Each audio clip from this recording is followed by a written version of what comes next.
நமசிவாயம் 365 டே மணி சேலஞ்சில் June 10ஆம் தேதி செவ்வாய்க்கிழமை நீங்கள் சொல்ல வேண்டிய மந்திரம் அப்படிங்கிறது ஓம் மங்கள மணி பூஷித ஸ்ரீம், ஓம் மங்கள் மணி பூஷித ஸ்ரீம் அப்படிங்கிற மாதிரியாகவும் சொல்லி வரலாம்.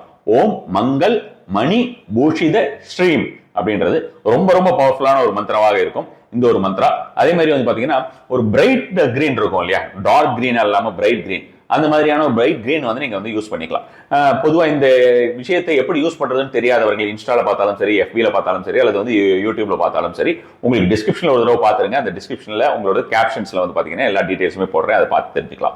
அதே மாதிரி வந்து பார்த்தோம்னா இந்த ஒரு நாள்லேயே நீங்கள் எவ்வளவு தடவை இந்த ஒரு மந்திரம் சொல்ல வேண்டும் அப்படின்ற மாதிரி இருந்ததுன்னா 54 முறை சொல்வது அதிகப்படியான ஒரு பலன் தரக்கூடியதாக இருக்கும். காலை 9 மணிலிருந்து 10 மணிக்குள்ள சொல்வது மேலும் அதிக பலன் தரக்கூடியதாக இருக்கும். இந்த டைம்ல நீங்க மிஸ் பண்ணிட்டீங்க அப்படின்னு பாத்தீங்கன்னா வேற ஏதாவது ஒரு டைம்ல நீங்க சொல்லிட்டு வரலாம். காலில் செருப்பு இல்லாமல் சொல்ல வேண்டியது, நீங்க வெளியில் இருந்தாலும் சொல்லலாம். காலில் ஷூவோ செருப்போ இல்லாமல் சொல்லணும், அதை ஞாபகத்தில் வச்சுக்கோங்க.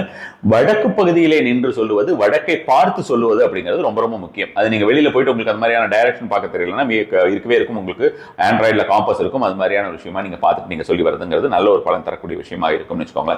இந்த நாள்ல வந்து பாத்தீங்கன்னா நீங்க சீ சால்ட் போட்டு குளிக்கிறது அப்படின்றது ரொம்ப நல்ல ஒரு பலன் தரக்கூடியதா இருக்கும். சீ சால்ட் அப்படின்னா உங்களுக்கு வந்து கடல்ல இருந்து போயிட்டு நம்ம வந்து கடல் உப்புனா கல் உப்பு தான், கல் உப்பு தான் நம்ம வந்து கடல் உப்புன்னு சொல்றோம். ஸோ கல் உப்பு கொஞ்சம் போட்டுட்டு நீங்க குளித்து வருவது அப்படிங்கிறது அதிகப்படியான ஒரு பலன் தரக்கூடியதா இருக்கும் வச்சுக்கோங்க.